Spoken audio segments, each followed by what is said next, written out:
Hola, buenos días. Buenos días a todos y a todas. Pues ya estamos en el segundo día del Congreso del Clúster Automotriz de Guanajuato. Un congreso que promueve el intercambio de ideas, temas de innovación y sobre todo promueve este espacio, un espacio en donde se generan vínculos para juntos hacer de este México un mejor país. Permítanme entrar al tema de la conferencia del día de hoy: diversidad, inclusión e interseccionalidad. Diversidad e inclusión significa que todos los individuos tengan las mismas oportunidades sin importar su grupo étnico, país de procedencia, orientación sexual, raza, género, habilidad, edad o incluso intereses personales. Así que en esta conferencia hablaremos de la importancia de contar con equipos diversos, reconocer la diversidad frente a los retos de las industrias como una herramienta para detonar el cambio y fomentar espacios que nos hagan más competitivos y dinámicos. Son muchos los temas que sugieren la diversidad, la inclusión y la interseccionalidad. Así que permítanme poner en manos de nuestro expositor este importante tema. Escuchemos la semblanza y demos la bienvenida al expositor, Mauricio Ariza.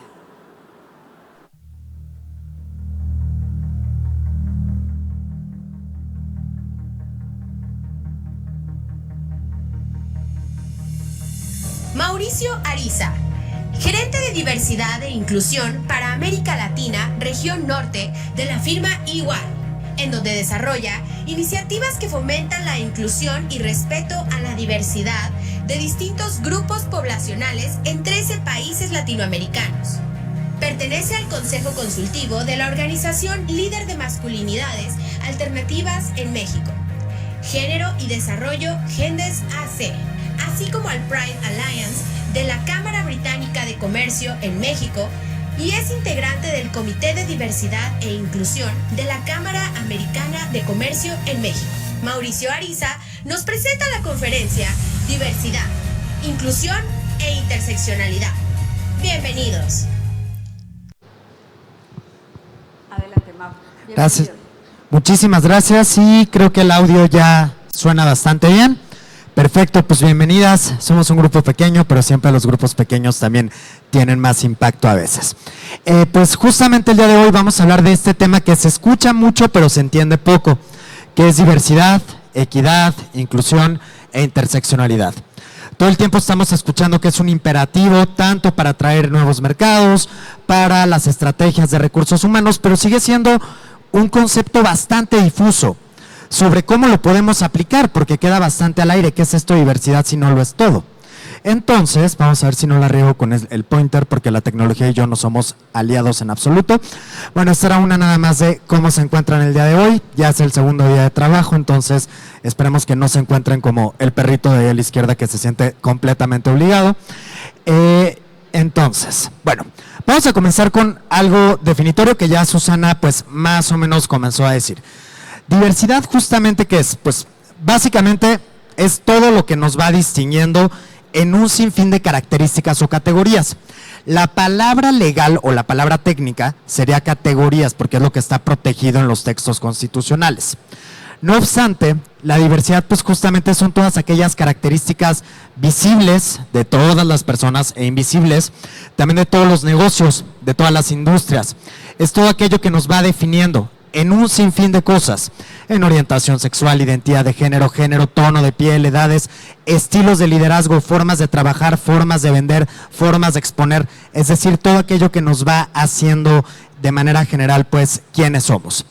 La equidad, por su parte, aquí es algo curioso, porque toda la gente siempre dice, pues en tal empresa o en tal automotriz todas las personas son tratadas de forma igualitaria, y esto es un equívoco.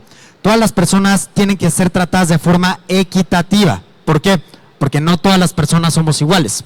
Si tú tratas a un cliente, a un proveedor que por ejemplo vive con discapacidad motriz, y de plano lo estás tratando de una forma completamente idéntica a una persona que no vive con una discapacidad motriz, lo estás poniendo a esa persona en una situación de completa desventaja. ¿Por qué? Porque la estás tratando de manera igualitaria, más no de forma equitativa. Y siempre en todas las empresas y muchos de los equipos de RH van cometiendo estos equívocos generalmente. Y ya finalmente la inclusión, pues que son todas las prácticas que se hacen ya sea de manera organizacional, pero también de forma individual.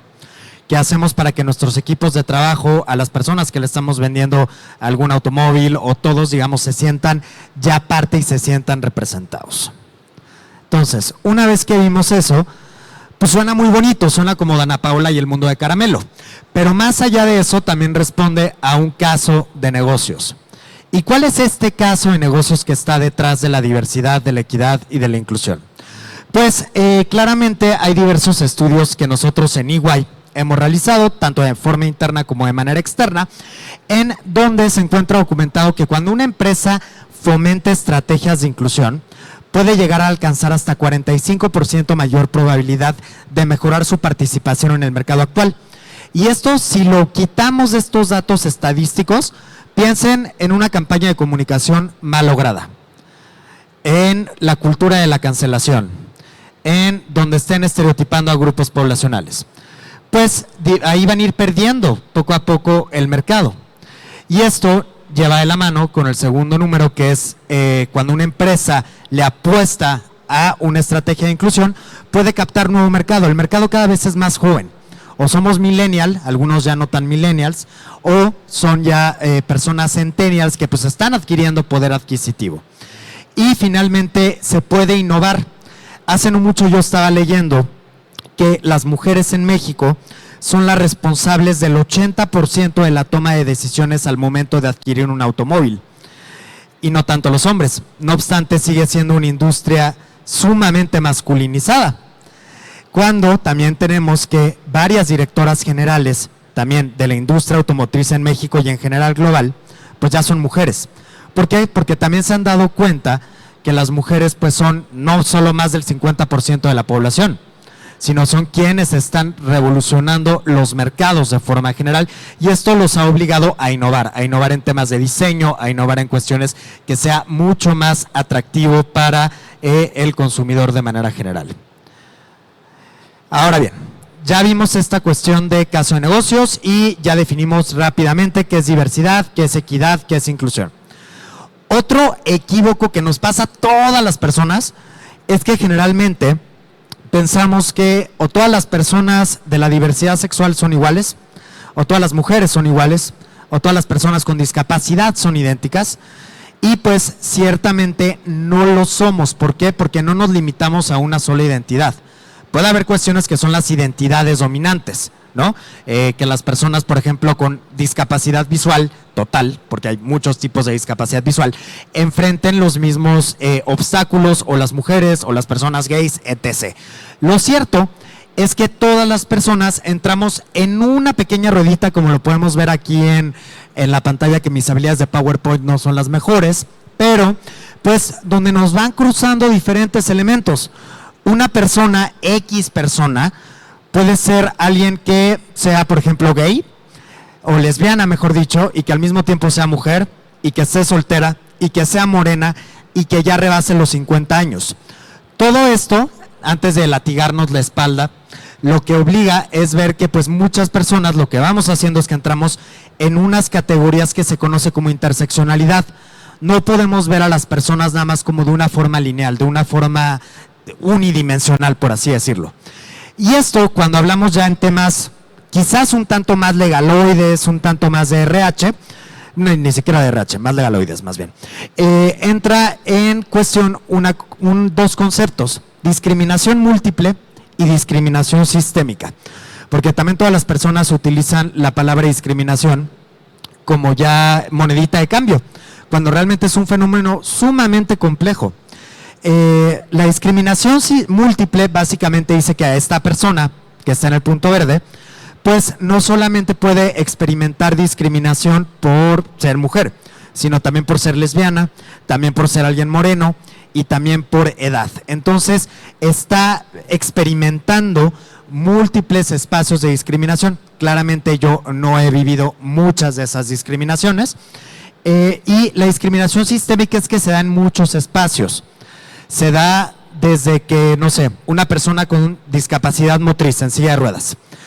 Se da desde que sale a la calle y no existen rampas, por ejemplo, para que se suba al transporte público.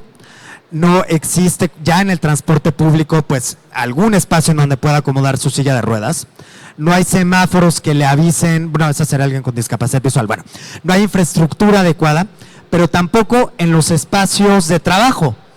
Es muy difícil que las empresas le apuesten a que existan mecanismos de diseño universal y de accesibilidad. Entonces, eso es a lo que refiere discriminación sistémica. Y nuevamente, acá podemos ver que pues, la inclusión y la discriminación no es lineal, que es lo que les comentaba. Generalmente va abordando muchas aristas de las personas. Y todo esto no salió que un día alguien dijo, pues se me ocurre que voy a acuñar un término que se llama interseccionalidad. Esta categoría que veíamos de la persona en verde y los circulitos al lado, lo acuñó una mujer afroamericana en Estados Unidos en los 80s que se llama Kimberly Crenshaw, quien ella empezó a ver, ¿sabes qué? Es que las empresas están haciendo muchísimas estrategias para contratar a mujeres, pero las mujeres afro estamos quedando de lado. Y es ahí justamente cuando dijo, todos estos temas de inclusión no es como una calle que vaya de abajo hacia arriba, sino va de abajo hacia arriba, derecha, izquierda, hay glorietas. Y ella fue quien lo acuñó y la ONU lo retoma en 2001 cuando dice esto para cualquier política, tanto de empresas, tanto de estados, tanto de gobiernos, se tiene que ver justamente bajo esta óptica y bajo esta estrategia. Y a pesar de todo digamos, estudios teóricos, recientemente hace 3 semanas, el INEGI publicó la encuesta nacional sobre la dinámica en las relaciones en los hogares, la ENDIRE, que ya está bastante desactualizada, la última vez que salió fue en 2016. Y la ENDIRE, básicamente, ¿qué hace? Mide los episodios de violencia contra las mujeres. Aquí yo solo los voy a narrar, porque yo nunca he experimentado, por ser hombre, algún episodio de violencia contra la mujer, claramente. Pero bueno, de acuerdo al ENDIRE 2021, aunque este año salió la publicación, casi el 30% de las mujeres que han trabajado en algún momento en sus vidas ha experimentado algún episodio de violencia laboral. Esto de violencia laboral se llaman modalidades de violencia, es decir, violencia laboral, violencia patrimonial, violencia en el espacio educativo, son los espacios en donde se está dando, los tipos de violencia ya son los otros. Eso por este lado del ENDIRE.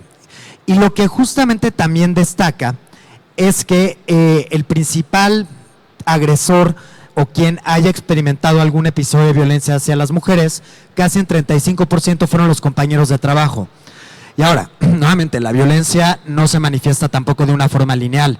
Hay muchos tipos de violencias, muchas son muy sutiles, que es lo que llamamos micromachismos. En un 20% el patrón o el jefe, y aquí ya pusieron el desdoblaje a jefa, y en un 10% el supervisor. Dentro de los tipos de violencia, pues destaca la discriminación en un 18%, la violencia sexual en un 14% y la psicológica en un 12%. Esto solo en lo que refiere a temas de violencia contra las mujeres. Ahora bien, en 2018 el INEGI sacó la primera encuesta que hecho fue bastante experimental, que es la ENDOSIG, la encuesta nacional sobre discriminación por orientación sexual e identidad de género. En la ENDOSIG, pues justamente encontraron que en el espacio de trabajo, casi el 88% de las personas LGBTI experimentó conductas de burla hacia alguien por su orientación sexual. Y nuevamente, casi un 88% tuvo que esconder su orientación sexual en el espacio de trabajo. Ahora, esto está en todo el acrónimo de LGBTI. Probablemente una persona trans tuvo que hacerlo mucho más que un cuate gay. Y eso es tan solo de algunos de los datos que tenemos oficiales del INEGI, con los cuales nos podemos dar pues un panorama, porque pues la estadística no deja de darnos eso, no deja de darnos un aproximado sobre cómo se vive y sobre cómo se experimentan estas realidades. Y la tecnología, eso ya lo logramos. Perfecto. Ahora bien, otro tema que apenas está tomando auge en México, para que justamente se analice las estrategias de inclusión tiene que ver con los tonos de piel. En México hemos olvidado desde las empresas que el racismo existe, o pensamos que el racismo existe únicamente hacia personas indígenas, o invisibilizamos por completo a las personas afromexicanas, que dicho sea de paso son 2 millones de personas. Y lo que podemos ver, esta es otra encuesta, parezco el mejor amigo de las encuestas, esta es la ENADIS, lo que encontró es que pues justamente las personas que se encuentran en esta escala de la H a la K son las personas que tienen tonos de piel más claros, y las personas que están acá en la A a la E son las personas que se identifican, porque todo aquí es de te autoidentifico yo, con tonos más oscuros. Esta escala que estamos viendo se llama la escala Perla. La hizo, si no mal recuerdo, la Universidad de Princeton o Yale. Ahí sí estoy algo de esas dos Ivy Leagues medio. Pero justamente es la primera escala en donde las personas nos podemos identificar en función de nuestro tono de piel. Pero acá, ¿qué es lo curioso? Que justamente las personas que se ubican en tonos más claros tienen mayores porcentajes de acceso a la educación superior y claramente tienen mejores puestos laborales. Este año, el gobierno de la Ciudad de México, EY, que es donde yo estoy, la Cámara Americana de Comercio, hicimos el primer diagnóstico de racismo en las empresas, que un día se me ocurrió, le hablé a COPRED, le hablé a la Cámara Americana y le dije, oye, ¿por qué no hacemos esto? Y pues participaron las empresas más grandes, de hecho, de México. Ya es público, totalmente público. Estuvo EY, Walmart, Accenture, Nike, pues en sí, a todos los giros. Y justamente ahí nos dimos cuenta que las políticas de inclusión de las empresas rara vez toman en cuenta el tono de piel, como que lo dejan ahí, manejan el tema raza, pero eso es muy discutido, porque justamente han dicho, pues generalmente no deberíamos de pensar razas porque todas las razas somos iguales, más bien debemos de pensar en aspectos fenotípicos y tonalidades de piel, porque eso es lo que puede detonar la discriminación. ¿Y esto por qué importa? Porque piensen en una campaña de publicidad donde se diga, estamos buscando al mejor talento, o en una campaña de directivos de alguna empresa. ¿Cómo son? O alguien que diga el jefe, el director, el CEO. De entrada ya estamos pensando pura población masculinizada, ¿no? Y en segunda, ¿cómo es esa persona? ¿Blanca? ¿Que tiene un apellido quizás algo rimbombante? Entonces, por eso es importante que dentro de las estrategias de inclusión también podamos visibilizar y representar todas las tonalidades de piel y normalizarlo, porque esto todavía sigue siendo un tema tabú bastante grande en nuestro país. Y acá voy a refrasear la pregunta, uno de los puntos clave para que todo esto lo podamos hacer también desde un plano individual es reconocer y trabajar sobre esta cuestión, que son los sesgos inconscientes. Todas las personas, no existe una sola persona en todo este foro o en este congreso que no tenga un sesgo inconsciente. Y eso es completamente normal. ¿Por qué? Porque básicamente los sesgos inconscientes es como, bueno, yo no sé mucho de autos, pero somos como si fuera un chip y que te va diciendo cómo reaccionar, qué hacer, qué no decir, pero de forma automática, como encendieras un motor y ya entró, claramente no sé de coches, esa cosa y ya metes el clutch y vámonos. Pero justamente los sesgos lo que hacen es que nos permiten tener un mapa simplificado de la sociedad y de todo lo que hacemos. El gran problema es que, como lo vemos acá, es un iceberg, es solo lo que vemos.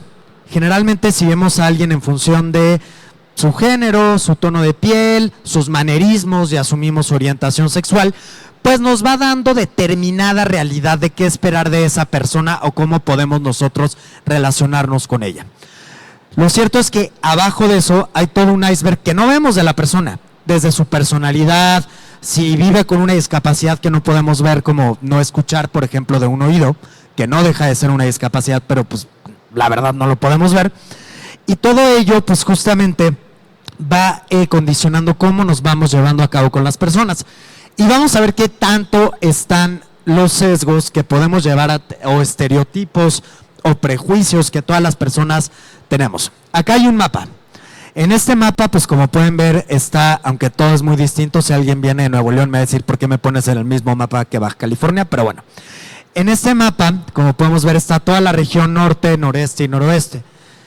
Quiero que piensen, y será increíble que levanten la mano, cuando se les haya venido alguna idea, algún refrán, algún estereotipo, algún prejuicio que se tiene sobre la gente del norte del país, pero que sea lo más rápido posible. Entonces voy a dejar como 5 segundos y esto es para que ustedes lo piensen. Y ahorita yo voy a decir unas ideas y a ver si quizás algunos de ustedes pensaron. ¿Pensaron que, por ejemplo, son codos, que no tienen agua? Por ahí ya veo. Que son muy machos, que las mujeres, por ejemplo, son altas o son rubias, que escuchan corridos, que se creen gringos. Y aquí, claro, cada quien va a pensar algo distinto y no lo vamos a compartir de manera idéntica a todas las personas.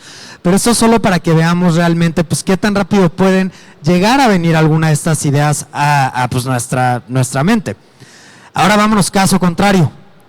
¿Qué pasa o qué es lo primerito que se les viene a la mente si ven o escuchan que alguien es de Campeche o de Chiapas, Guerrero, Oaxaca, Tabasco, Veracruz, Yucatán o Quintana Roo?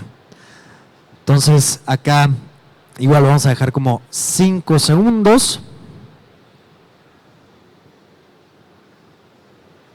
Aquí generalmente es el caso contrario. Piensan muchas personas o son flojos, lo asocian a muchos temas de pobreza, por ejemplo, que están relajados todo el día como en su hamaca, que son afines a determinado partido político, que son hippies. Hay un sinfín de cuestiones que están asociados a los estereotipos y esto solo es para pues, qué piensan de nosotros. Ahora bien, esto es más como prueba de fuego.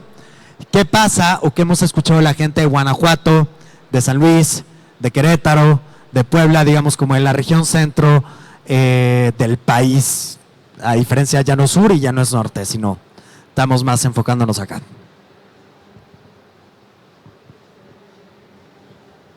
Ok, acá reservas de que ahorita me abuchen, que generalmente hemos escuchado mochos, ¿no?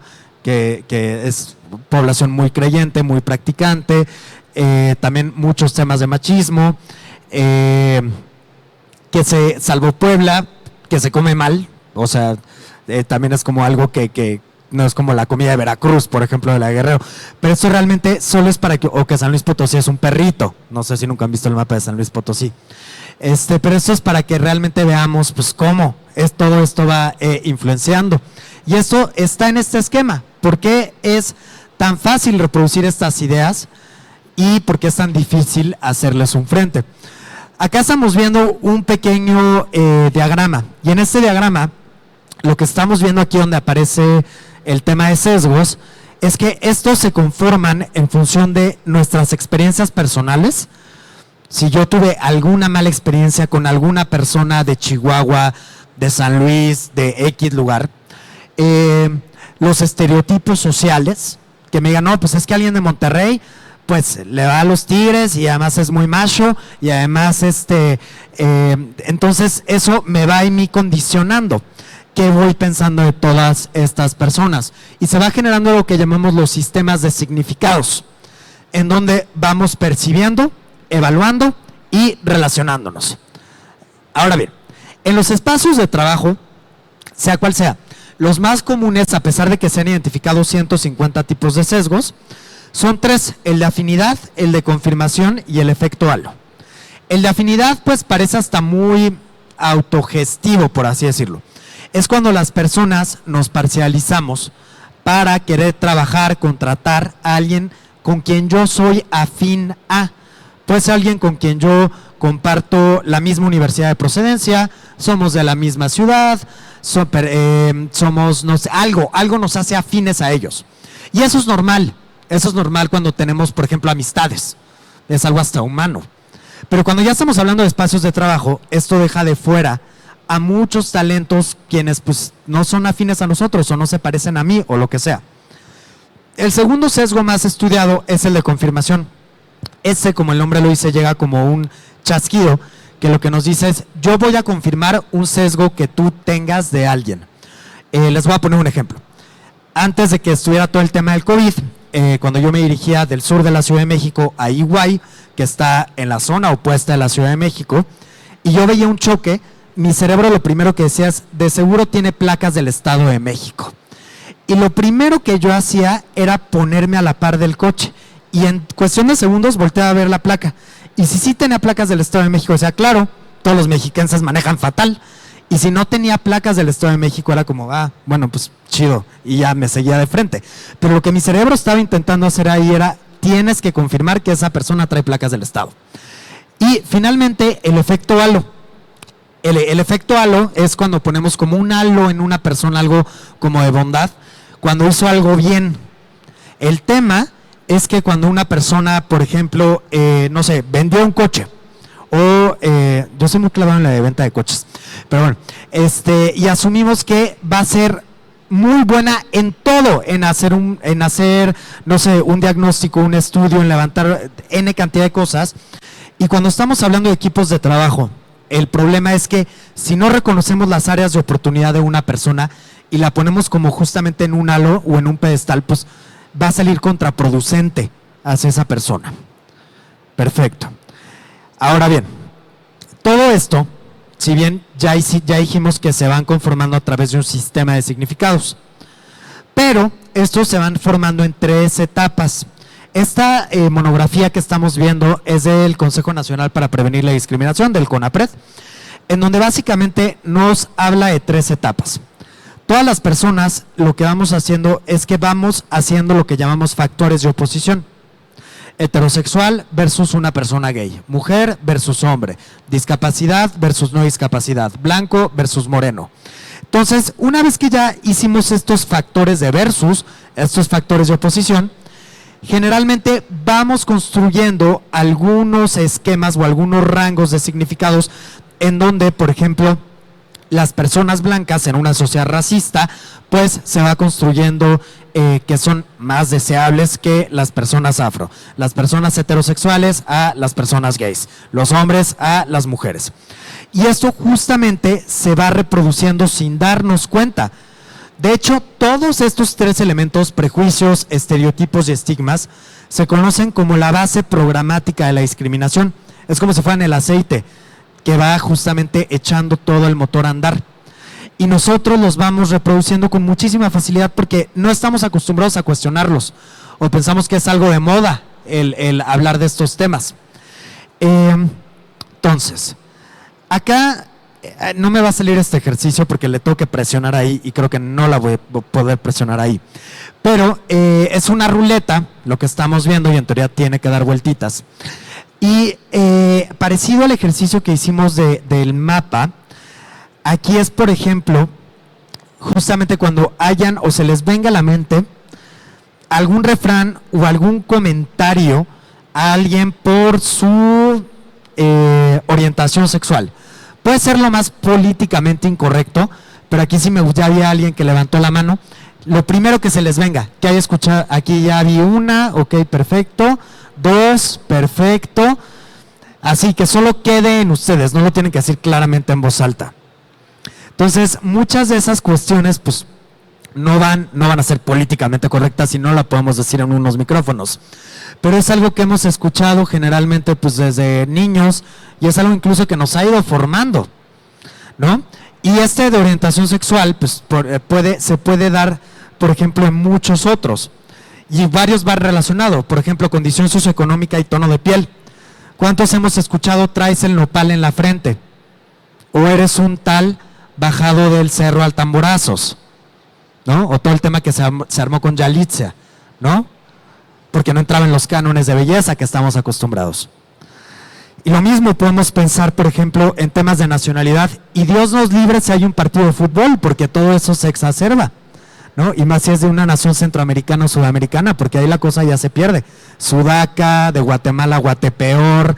Y son muchos refranes que no nos damos cuenta, todo el sistema de significados que ahorita veíamos, que justamente están detrás de todo esto. Aquí yo voy a leer unas y nada más nuevamente quiero que ustedes los piensen. Las burlas, por ejemplo, hacia personas con discapacidad por considerarlas poco capaces en áreas laborales O su caso contrario, usar el porno inspiracional, y aquí lo estoy entrecomillando.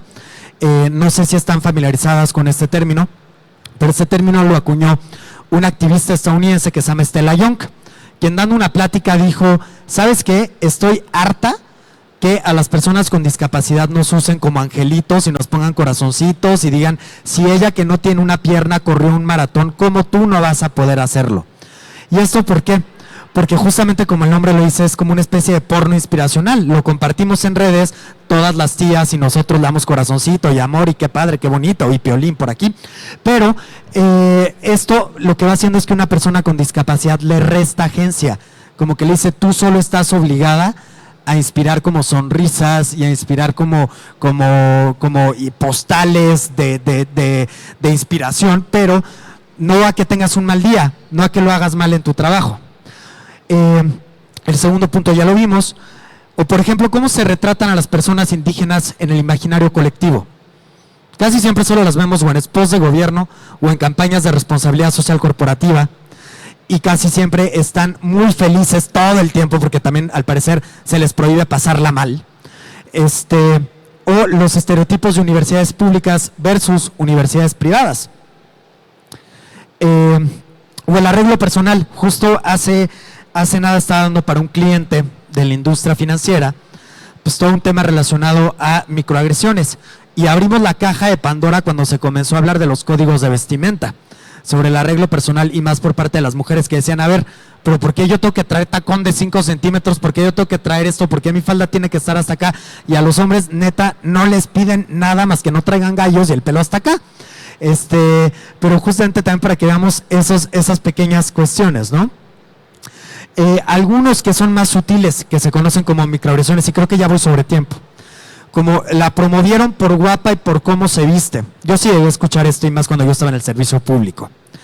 ¿Estás seguro que domina el inglés a una persona, por ejemplo, muy morena o que venga de universidad pública? Vamos a contratar a alguien tan grande a un puesto tan entry o tan junior. ¿Vas a ver de tecnología? Y aquí hay todo un tema que todas las estrategias de inclusión y de todas las empresas generalmente no nos hemos enfocado, que es cuando todas las personas rebasan la edad de 50 años, ¿qué hubo? Porque para allá vamos la gran mayoría, si bien nos va. ¿Eres gay? Ah, no se te nota, como si fuera un cumplido, por ejemplo. Contratamos un nuevo colaborador, el Chinito, y el cuate es de Pachuca, Hidalgo.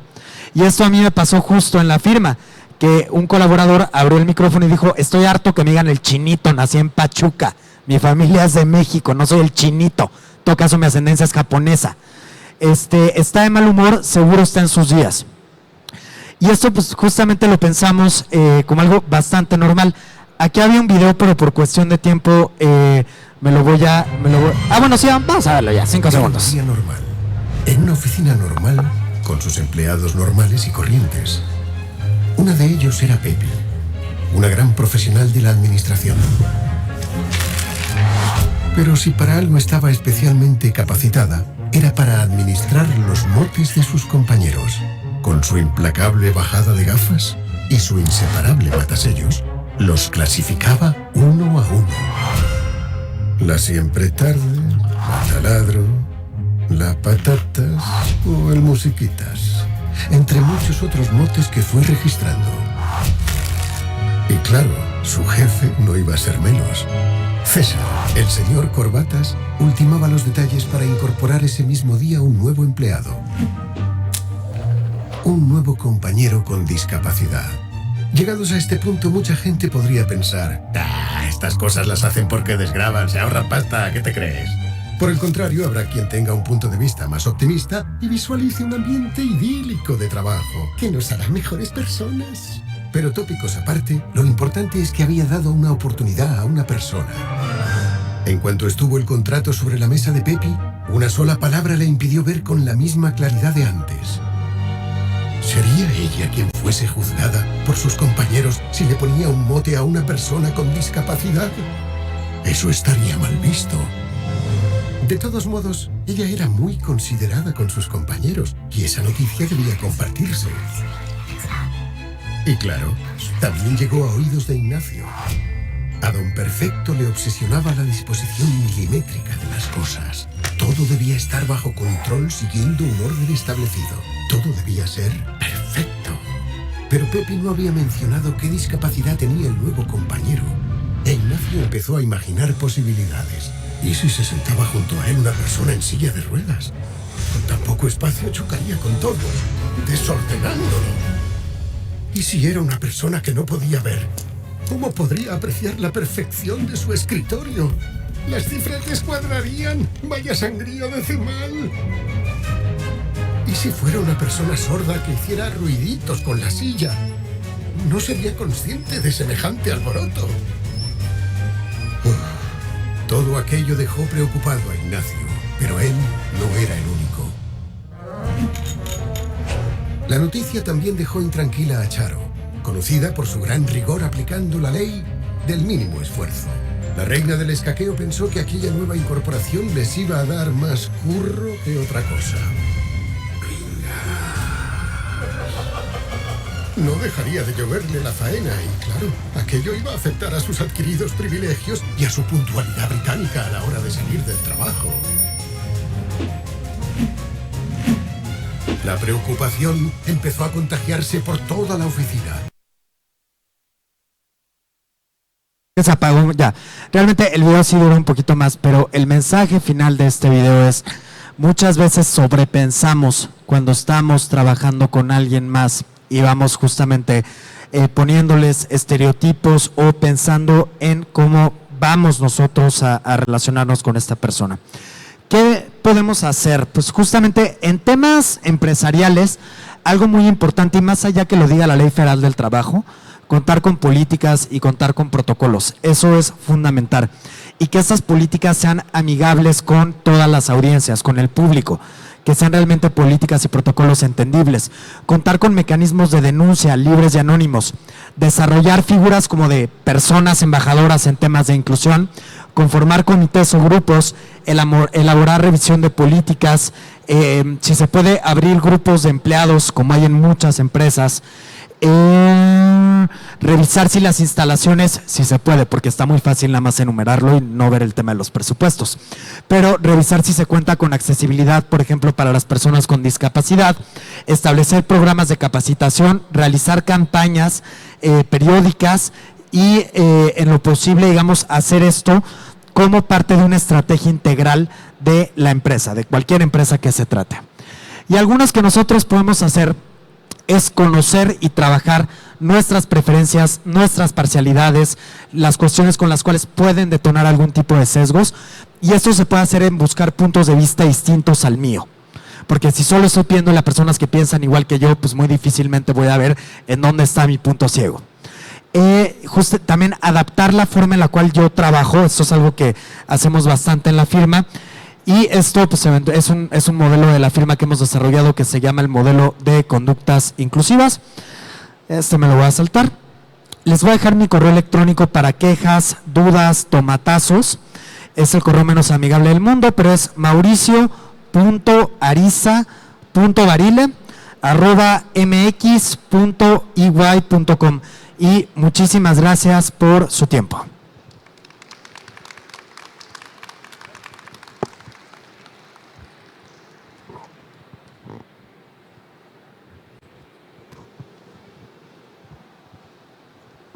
Muchísimas gracias, Mauricio. Pasamos a la sesión de preguntas y respuestas. Adelante, Susana, te cedo la voz. Pues sin duda alguna, Mauricio, gracias. Gracias por esta intervención.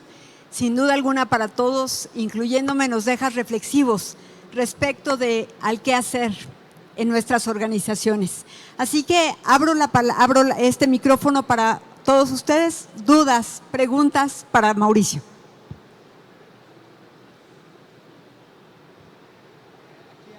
Aquí ya viene el micrófono.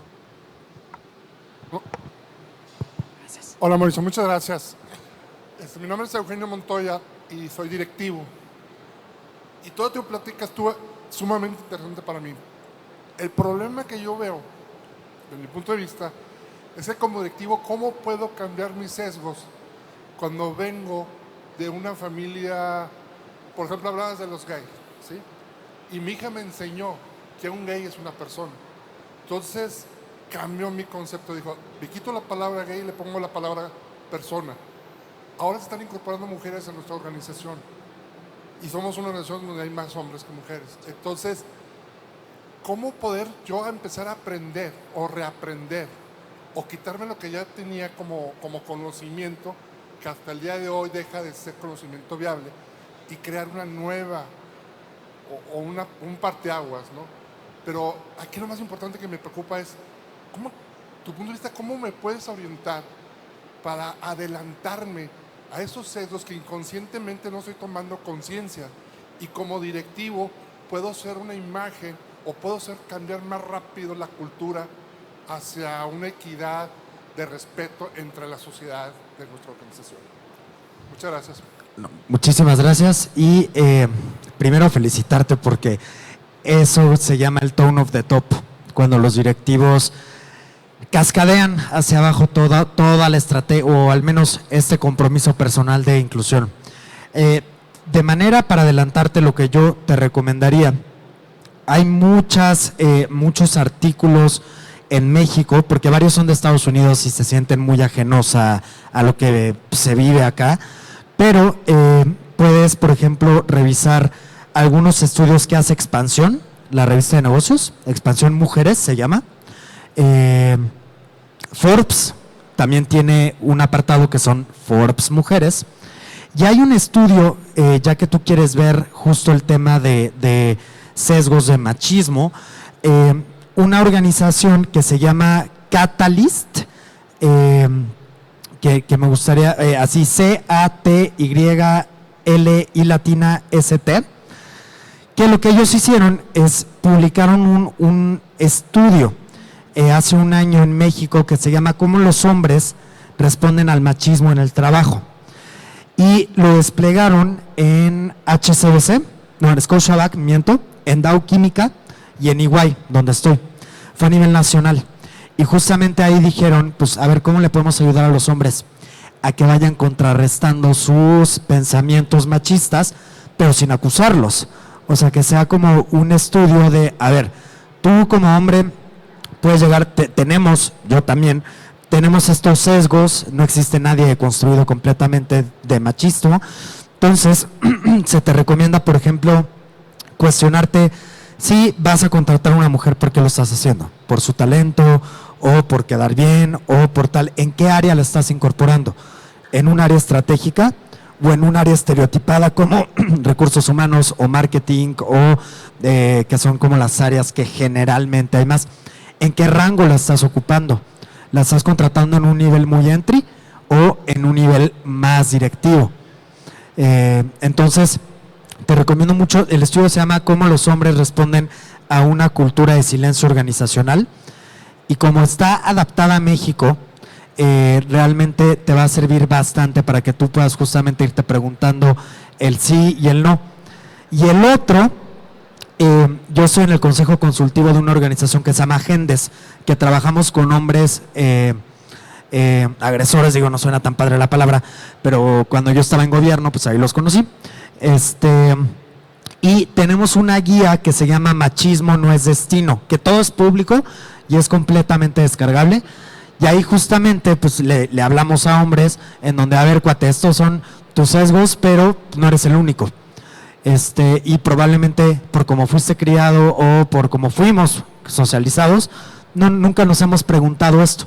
Entonces, si puedes echarle una mano a esos documentos, y si no, acá está mi correo y con todo el gusto del mundo te los mando por mail.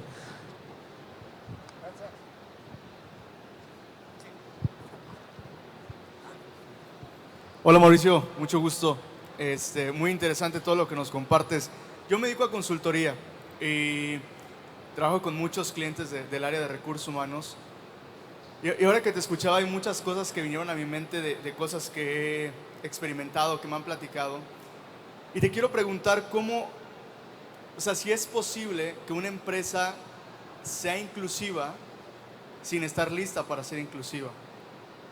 Y déjame te explico a qué me refiero. Te voy a contar un caso de una empresa que por corporativo ellos decían que intentaban ser inclusivos, Y entonces contrataron a una persona que es trans, ¿ok? Y un día la persona trans le pidió a las personas de recursos humanos que querían que esa persona estaba apenas en su proceso, es decir, que legalmente todavía era un hombre, ¿ok? Y ella quería entrar al baño de mujeres.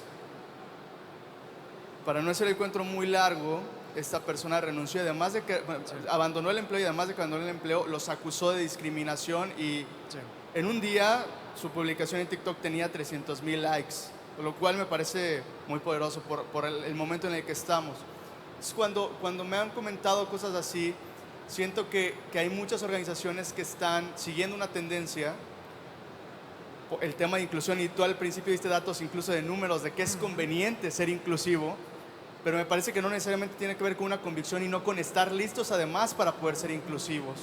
Entonces, mi pregunta específica es la primera: ¿cómo haces o es posible que una empresa sea inclusiva sin estar lista para ser inclusiva?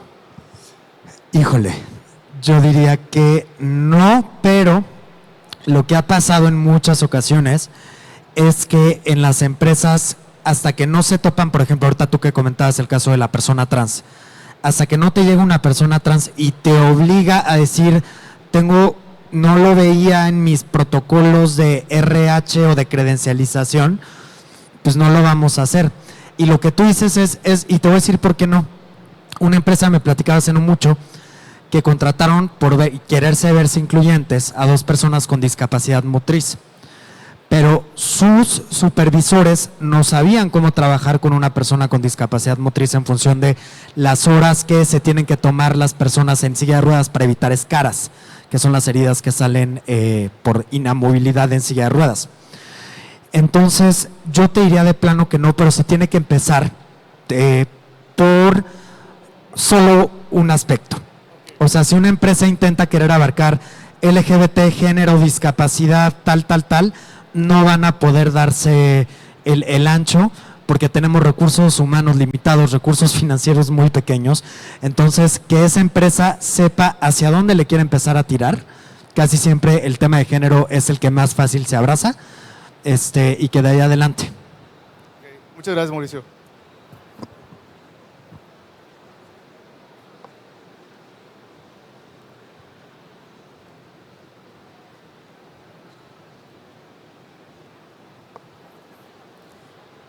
Buenas tardes. Mi nombre es Mónica Fonseca, de Textiles León. En la empresa ya comenzamos a contratar personal con discapacidad. Comenzamos con la discapacidad motriz y auditiva, pero ahorita nos topamos, queremos ampliar todo esto con las diferentes discapacidades, pero nos hemos topado con que ahorita para contratar a estas personas no tenemos de dónde, porque no llegan directamente a la empresa, o cómo se puede publicar, o a alguna asociación donde nos podamos referir. Sí nos acercamos al DIF, pero aún así pues falta esta comunicación para que se puedan acercar a las empresas esas personas. Muchísimas gracias. Hay 2. Hay una que se llama Éntrale, como de yo le voy a entrar, y la otra se llama Inclúyeme. Éntrale básicamente es una bolsa de trabajo donde las personas con discapacidad buscan incorporarse a cualquier espacio laboral. Ahí no está sectorizado por industria. E Inclúyeme también justamente hace lo mismo. Uno es gratuito, que es Éntrale, Incluye si te cobra alguna membresía. ¿Por qué? Porque ya hay una asociación con la cual en EY trabajamos, que si igual gustas mandarme un correo, te lo mando, que se llama Te Asesora, que lo que me gusta de Te Asesora es que el talento que te acercan es talento que, por ejemplo, ya tiene nivel de autonomía. O sea, que ya, por ejemplo, si es una discapacidad visual, ya saben perfectamente cómo se tienen que trasladar en los espacios, digamos, como que ya minimizamos el riesgo de que la persona pueda renunciar.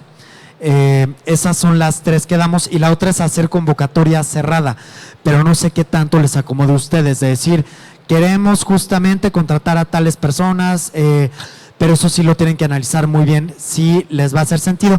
Y otra cosa que hacemos nosotros y que nos ha funcionado es en esas convocatorias cerradas darlas a conocer, por ejemplo, a Ibero León, a las universidades en la zona, porque muchas veces ellos ya tienen estas vinculaciones con organizaciones de la sociedad civil que pueden hacer este match. Entonces, esas son, digamos, las formas. Central Inclúyeme, con la que nosotros trabajamos, que te asesora, y directamente con las universidades o convocatorias cerradas.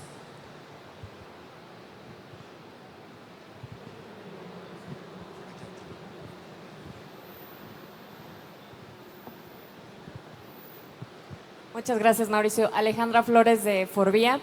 La verdad es que es muy interesante cómo nos compartes la información de estos mecanismos para poder rediseñar, ¿no?, el manejar esta inclusión a nivel México, ¿no? Creo que un efecto pospandemia fue esta interacción con los equipos globales y culturales. Y mi pregunta es, ¿utilizar estos mecanismos aplican de la misma manera al trabajar o interactuar con un equipo de otra nacionalidad? No. La respuesta corta sería no, pero a mí no me gusta mucho el tema de encasillar a las personas por su nacionalidad, porque, por ejemplo, hay una herramienta que se llama Globe Smart, que la usan casi todas las empresas. Pero a mí lo que no me gusta ahí es que regresamos como al mapita que estábamos viendo y te dicen, todos los mexicanos les encanta platicar antes de una reunión, entonces tú procura hacer small talk, todas las personas de Japón les choca y tú sé directo, a mí no me encanta. Lo que yo generalmente sugiero cuando se trata de diferentes nacionalidades es intentar ver si esa persona, por ejemplo, pero ya solo se puede dar a través del trabajo diario, ¿cómo es ella? O sea, por ejemplo, a mí me toca así ver con los equipos de EY Estados Unidos que les encanta, y eso es solo el tema, mi equipo de inclusión de Américas, abrir la cámara en Zoom. A mí me choca abrir la cámara en Zoom. Es, por favor, no, me estoy fumando un cigarro, no quiero que ahorita me vean. Pero pues es una cuestión que ya se va aprendiendo poco a poco. Y digo, pues yo sé que estos cuates van a estar con sonrisa oreja a oreja, entonces pues ya peínate mínimo. Pero yo diría que pues te tiene que ver más bien como más a nivel equipos que a nivel nacionalidad. Te agradezco. Muchas gracias.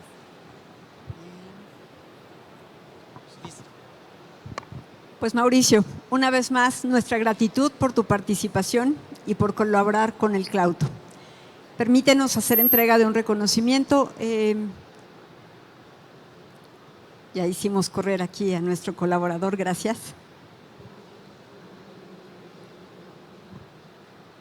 Si quieres, déjame abrirlo.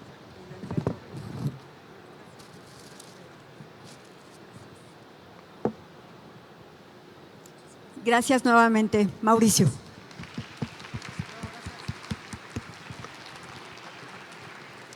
Mike, Mauricio, ¿te puedes regresar poquito para que te tomes una foto, por favor, con Susana y que nos quede el recuerdo? Un aplauso nuevamente, por favor. Gracias. Agradecemos muchísimo gracias, Mau. a Susana Andrade, Mauricio Ariza por compartir, construir y por su valiosa participación. Los invitamos a sumarse a nuestra próxima conferencia.